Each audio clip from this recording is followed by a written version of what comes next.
Hey there, just quickly, this video is actually part of a much larger video that I uploaded back on the 11th of May. Be sure to check that out if you want to watch all of it at once, but I thought I'd make little versions because I know 4 hours can be quite daunting for some people. So here is the 5th Doctor's era, and let's get straight into it.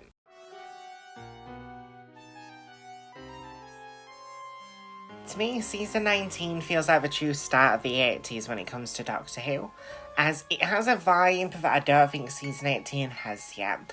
A lot of stuff to do with season 19 feels very fresh, be it the 3 relatively new companions, the kind of storytelling that's done, and of course, a new younger Doctor.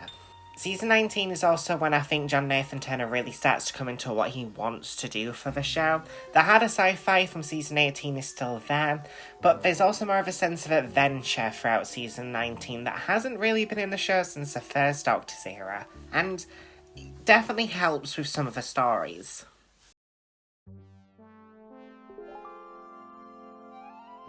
Castrovel was the first story of this new proper era, and honestly, I'd say it's pretty good. Visually, it's quite impressive, especially for the time it was made, and Peter Davison pretty quickly fits into the role of the Doctor. I really like his little mental breakdown, his usual regeneration meltdown that most of the Doctors have, and he's quite entertaining in the role. I think, as well, Tegan and Nyssa have pretty decent moments if they are slightly sidelined more for Adric as a companion. Still, all the stuff with the Master is just a repeat of the previous 2 episodes. It's kind of its own trilogy, and I wouldn't really say it works overall. It just feels like every single story they just kind of put the Master into, and even though it's a good direct sequel to Regopolis, it still feels very much like, oh, and the Master was there. Still, good start, 7 out of 10.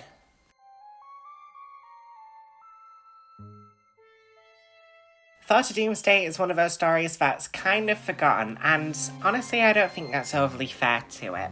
It's definitely not one of the most memorable stories of all time, but it brings a lot of uniqueness with the characters, the robot people, and honestly Peter Davison really is good in this story. It also gives a lot more stuff for Tegan and Nyssa to do, especially when it comes to Tegan, because Nyssa's very much sidelined in this story as well, something which sadly will start to become a very recurring theme. Even so, I think Thought to Doomsday is good. It's not perfect, it still feels very, very early, and since it was the first one that they filmed, Davison, as good as he is, does feel a bit off at times, but I still like it. Another 7 out of 10.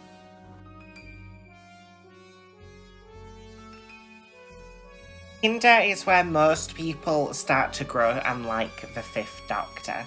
I like this story, but I don't love it as much as other people do. The sets and all the stuff in the forest are really good. I like the guy having a mental breakdown. I think Davison's really good. But Nyssa being written out because the original story only had 2 companions.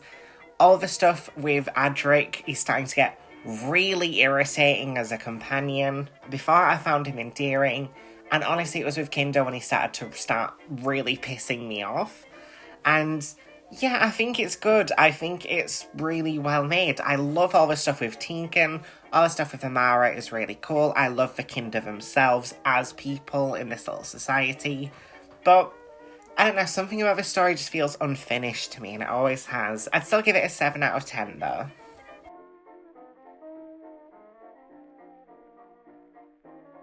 The Awakening is definitely where I start to like the 5th Doctor's era.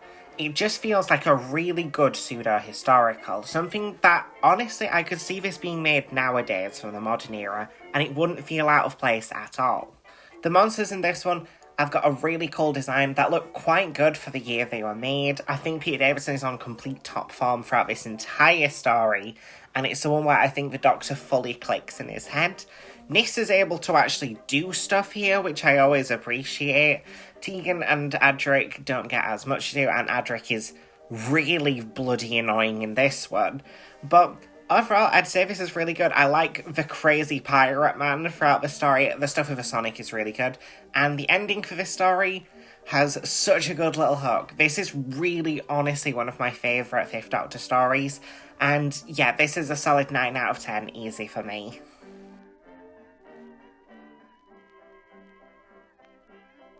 Black Orchid is definitely a strange one. It's a two-part story, which is already rare for the classic era, as well as it being a pure historical, something we'd not seen since season 4 of the show, all the way back with Patrick Troughton's first era. And I kind of like it. I don't know, something about it just feels really fun and good to me. I think the two-part format, with it only being 50 minutes long, really does help this story. It's a murder mystery. All of the cast look like they're having a ton of fun. The sets in it is gorgeous. All the costumes are absolutely amazing. The 1920s aesthetic is fit perfectly. And like I said, it works for me. I understand why some people don't like it because it is very strange, but it was quite a nice turn of pace for it to not have any real sci-fi elements. I just really enjoyed it. I thought it was honestly great. A nice little 50-minute story. So, 8 out of 10.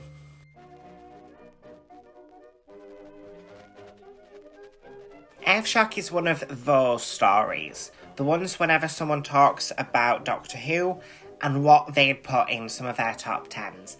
I think Earthshock is really, really good with a not very good first episode.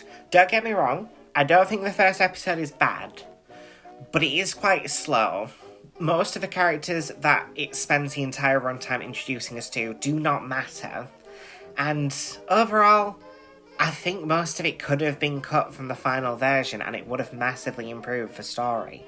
Even so, the rest of Earthshock, parts 2 to 4, are perfection when it comes to Doctor Who in general. All the stuff is absolutely incredible. Adric's irritatingness that had grown throughout season 19 finally comes to a head. Peter Davidson is so damn good. I love Tegan in this one. This is a story that made her one of my favourite companions of all time. And Nyssa is also there. Honestly though, Earthshock is brilliant. Go watch it on Tales from the TARDIS. It's an 8 out of 10.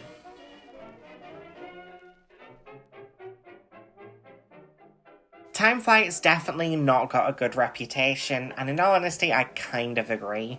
I wouldn't say it's as bad as some people state, but I'd also state that there's a reason it has the reputation it does. It's another story which feels like it's there. There's nothing special to it. The monsters themselves look really silly. The Master is in, yellow face, and it's quite racist. And yeah, all the stuff with Adric is literally given a klaxon.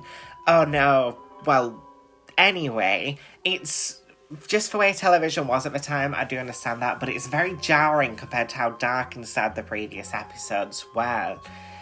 Time Flight is definitely one of those stories that exists, and it does have some really good moments. I love all the time travel-y stuff, I love all the stuff with the Concords, and I honestly quite like the ending, but most of it is just there, so 5 out of 10.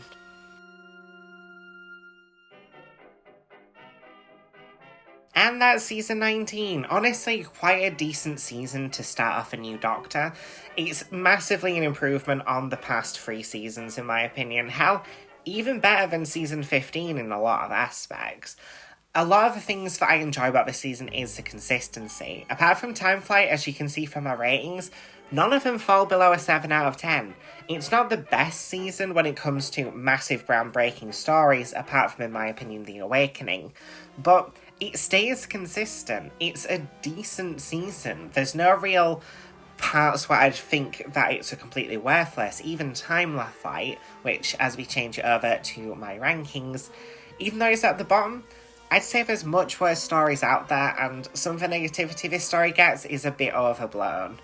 Even so, I think this is a really good start to Peter Davidson's era.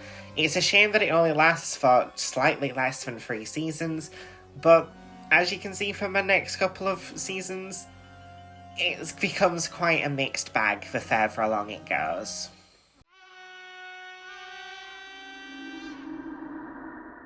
Season 20 is the 20th anniversary year. Pretty much every single story has some kind of element that ties it back to a previous one, and it's a pretty cool idea. I don't think the idea fully works out, as you'll see as we go through, but I really do like it as a concept. I also think that this is a pretty interesting season when it comes to transitionary stuff, as this really does feel like the middle child of the Peter Davidson trilogy. It bridges the gap between the more light-hearted tones of season 19 and the companion theme from it, compared to the much more aggressive and darkness that comes with season 21. And because of that, there's some tonal issues that are definitely on the way, as well as some issues with characterization, and especially when it comes to the plots. But yeah, let's get straight into that and start with season 20, one of the weirdest seasons for me with Doctor Who.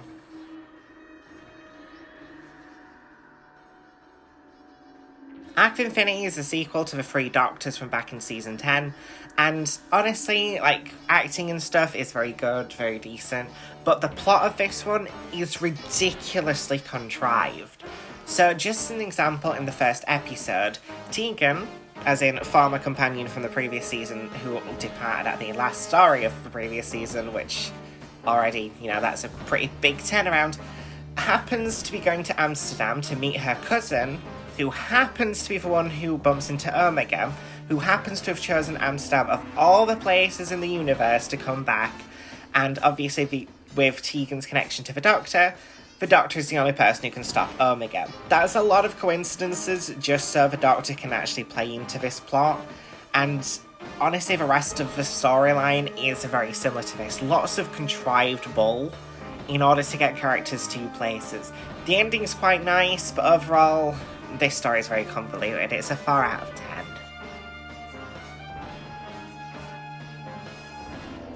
Snake Dance is a sequel to the previous season's Kinder, and honestly, I'd put it about on par, if slightly worse than Kinder. Now, there's a lot of debate when it comes to which is better between Snake Dance and Kinder, and I would say that Kinder is better, but only marginally. My issues when it comes to Snake Dance is it feels very slow. Kinder definitely had some minor pacing issues, but it was quite fast throughout most of it, so you never felt bored. Snake Dance tries to go a lot more philosophical with its storytelling, and because of that, it can drag at certain points. Mike Clunes is great, though, as the, male version of Tegan throughout this story, and my god, Janet Fielding as Tegan does so much to help elevate this story. Peter Davidson doesn't really do much here as Five, and Nyssa is once again basically just a piece of furniture, but I'd still say it's a decent story and a decent sequel to Kinder.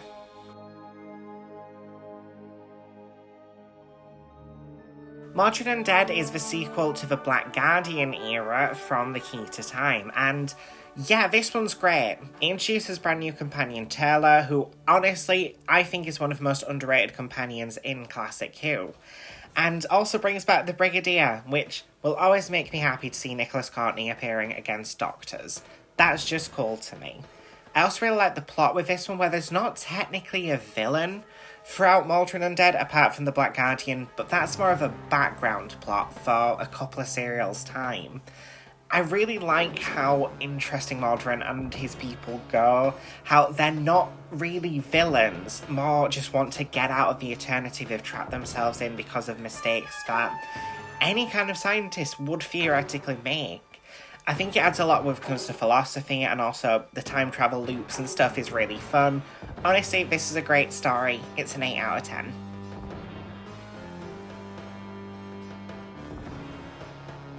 Terminus is continuing the Black Guardian trilogy that started off in the previous story, but honestly, it's not overly connected and feels once again, like the rest of this season, like the weird middle child that kind of gets forgotten. Speaking of the weird middle child that gets forgotten, this is also Nyssa's final episode, and yeah, I think this story sums up her entire run on the TARDIS for me.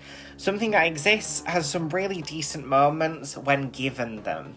Terminus is all about a plague ship, but with sci-fi elements, and I think it does a good job trying to translate the kind of fear and horror when it comes to incurable illnesses. But the main problem with it is that a lot of the characters just act really awfully to each other. Tegan and Taylor, despite Taylor only just being introduced, are completely sidelined, but it does help Nyssa at least have some character moments throughout this.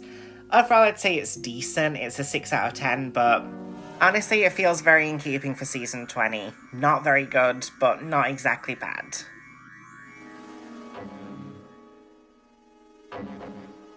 Enlightenment is the third and final part of the Black Guardian trilogy, and as such, a sequel to the previous two stories and The Key to Time. And honestly, this feels more like a finale to The Key to Time than the actual finale for The Key to Time season did.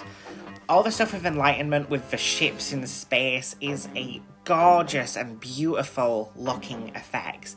And without Nissa being there, I don't feel like any of the companions get sidelined like what's normally been happening throughout this era.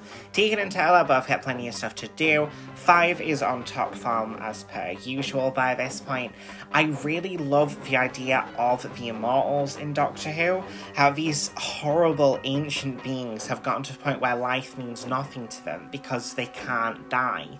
And all the stuff with the Black and White Guardians at the very end, despite their really stupid bird hats, feels like a solid conclusion. My only issue with Enlightenment is it's not really connected as a trilogy to the Black Guardian stuff. It should have been its own standalone thing and just made one story about the Black Guardian. 8 out of 10.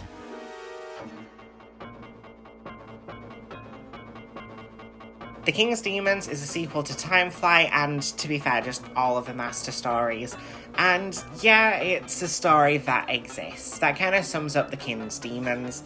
It's a two-parter that should feel like a 4, but because it's only 2, there is so much rushed plot and so many plot elements that just start but don't go anywhere. The Master's involvement in this plot is literally explained and revealed within the same episode. It's very rushed and very messy. The only interesting part is the introduction of Chameleon as a companion, but he literally only appears in one more story after this because his scenes were cut from some of the ones. And yeah, that also goes nowhere. Honestly, as a season finale, I'm really glad that The Five Doctors is now counted as season 20's finale because The King's Demons, it's really not very much worth it. It's not a bad story, but it's a meh story, so 4 out of 10.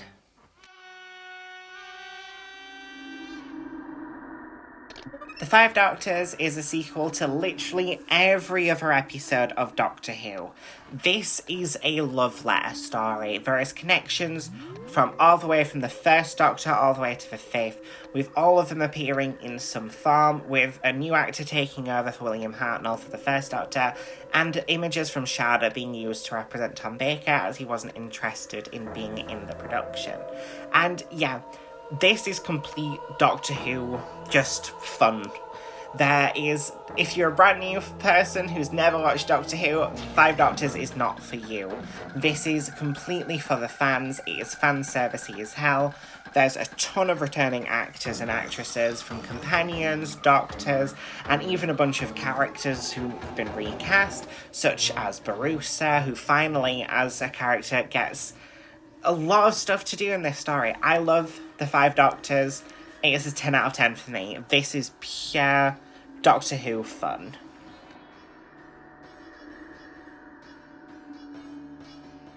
And that's season 20, an interesting and honestly quite messy season. As you can see from our ratings, there's a couple of 4s in there, a couple of 6s, a couple of 8s, and then the special. One of the reasons why I personally count the 20th anniversary special as part of this, because I know some people don't, including BBC iPlayer, is because it really does feel more like a finale than The King's Demons does. It feels more like a culmination of what the previous 6 stories tried to do to celebrate the 20th anniversary, and does it much better. And when changing over to my actual rankings, as you can see, The Five Doctors wins out by a mile. This season's honestly very messy. It feels like there was behind-the-scenes production issues, even though apparently there wasn't. And yeah, compared to the previous season, which was pretty clear with its quality, despite one issue, this one jumps up and down in quality constantly, and I find it kind of a shame, but it is what it is, and in my opinion, up until the final story, season 21 really does fix a lot of these issues, so let's get into that.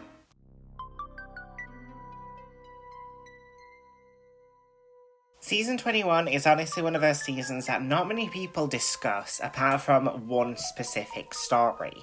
And I think it is incredibly unfair to skip over season 21. It's genuinely very quickly become one of my favourite seasons, and I don't know why more people don't love it. Season 21 is the finale to the Peter Davison trilogy. It shows the ending of Tegan's storyline, end of Taylor's storyline that started last season, introduces a brand new companion, and by its final serial, a brand new Doctor. This season also has quite a few returning foes, which I do appreciate, but enough new ones compared to the last season, which only really had returning faces.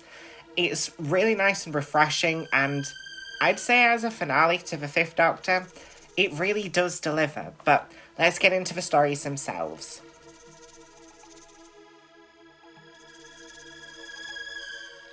Warriors of the Deep is a story that a lot of people really don't like. When it comes to actual plot stuff, it is mostly a recycled based on the Siege stuff that you'd see from the Second Doctor's era, mixed with some Silurians from back in Season 7, and some Sea Devils from back in Season 9. And even though I'm not the biggest fan of the Sea Devils original story, I really like this story. I don't know why so many people don't. I understand that the Mercury itself doesn't look great, and it's a little bit wobbly, and yes, you can see paint on the floor as it walks past, but this is Doctor Who. Like I said, we've had bubble wrap monsters, which are from acclaimed episodes. I don't know why people focus so much on the Mercury not looking the best. Because this is a fun story. It goes into some really silly places, like someone karate kicking the Mercury, but also goes into some really dark philosophical places when it comes to stuff like warfare. I honestly think Warriors of the Deep is great, and it's an 8 out of 10 for me.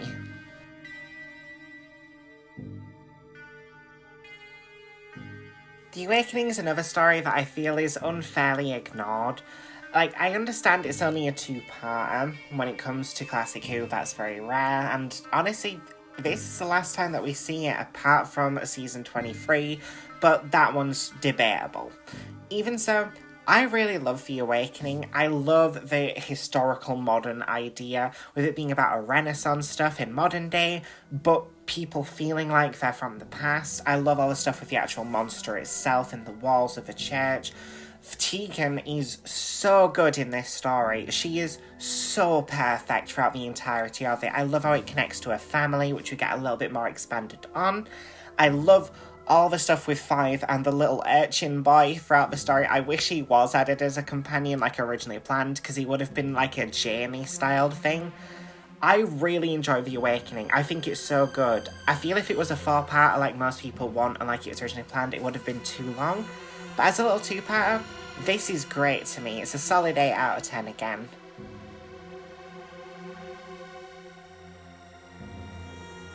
Frontios is one of those stories that is also forgotten. Like pretty much most of Season 21, I don't hear people talking about them much. Frontios is quite a stereotypical story, in all honesty. They land on a planet which has futuristic people, and there's also some less futuristic aliens. See the mutants for more details. But I think the thing that sets this one aside is the tractators themselves. They are weirdly designed, I will state, and do look quite cheap. But I do really like the concept of them. I love how terrified Turlo is of the tractators. I love all the stuff with the planet falling apart. The TARDIS at the start is really cool. I love all the stuff with people getting ill, the way that this society runs, essentially, after crashing there. It's really interesting. My only issue with it is I feel like it introduces a lot of aspects that it doesn't explore enough. It's a shame, as I can only give it a 7 out of 10 for it, but still, it's a really good story.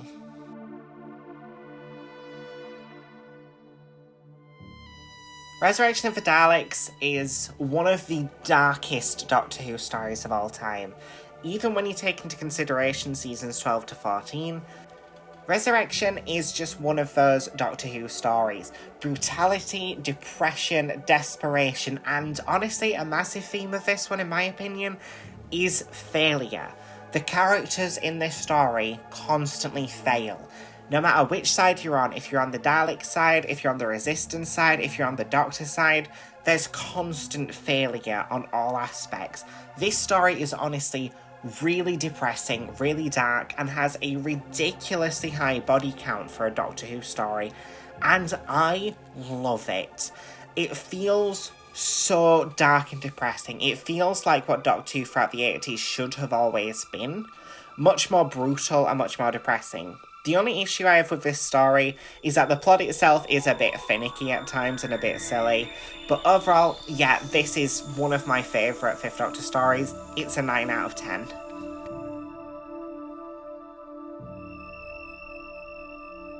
Planet of Fire is that weird middle child between Resurrection of the Daleks and Caves of Androzani. It's the story that ties up a lot of events that a lot of fans didn't overly care about. I didn't mention the previous thing because I ran out of time, but Tegan departed at the end of Resurrection of the Daleks, which breaks my heart.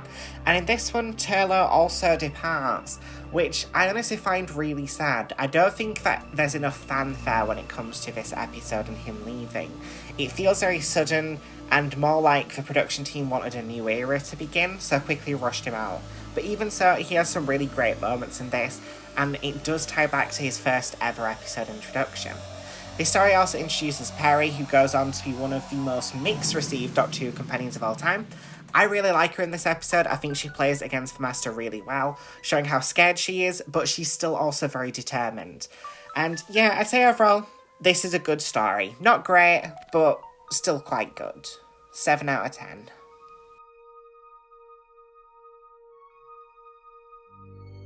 The Caves of Androzani is the Fifth Doctor's That story, in the same way that the Fourth Doctor had Genesis of the Daleks, the Third Doctor had Inferno. This is Five's That story, the one that most people will think of when they think of the Fifth Doctor, which is suitable since this is his final story. Now, this story is a classic for a reason. Almost everything about this is absolutely perfect. Peter Davison is genuinely giving his best performance throughout all of his episodes, which is pretty impressive for a finale. Shara's Jack is one of the best sort of villains in Doctor Who history. All the stuff with the poison, all the wars, the planets, all the drug running and all that stuff is honestly incredible. The story of this by Robert Holmes returning is incredible. My issue is Perry is very underwritten and literally forgotten about in this story, which is a massive shame because I think it ruins its perfection for me, so I can only give it a 9 out of 10.